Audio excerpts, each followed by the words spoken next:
So, ayan guys, part 3 po tayo ng Tagalog, Arabic translation. Basic lang po yung maituturo ko, maishishare ko sa inyo.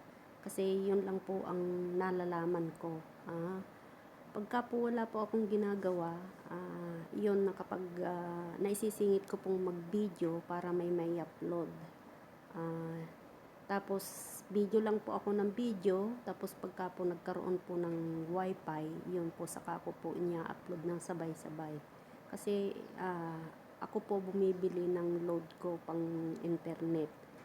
Kaya, hinihintay ko po yung pagkakataon magkaroon ng free na wifi. So, umpisahan po natin yung basic word ng Arabic. Yan po.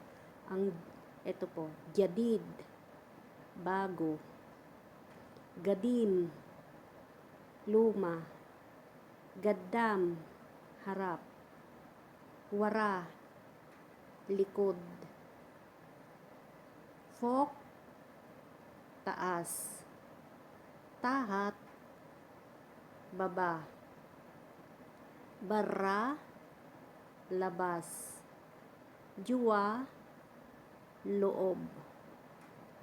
Sikeribab, sarado yung pinto.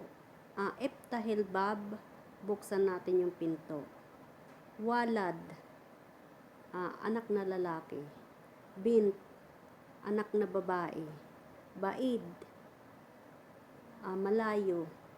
Garib, malapit. Katir, marami. Sweya, kaunti. Milyan, puno.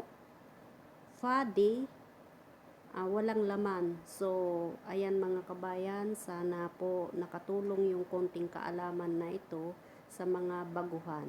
So, maraming salamat sa panonood.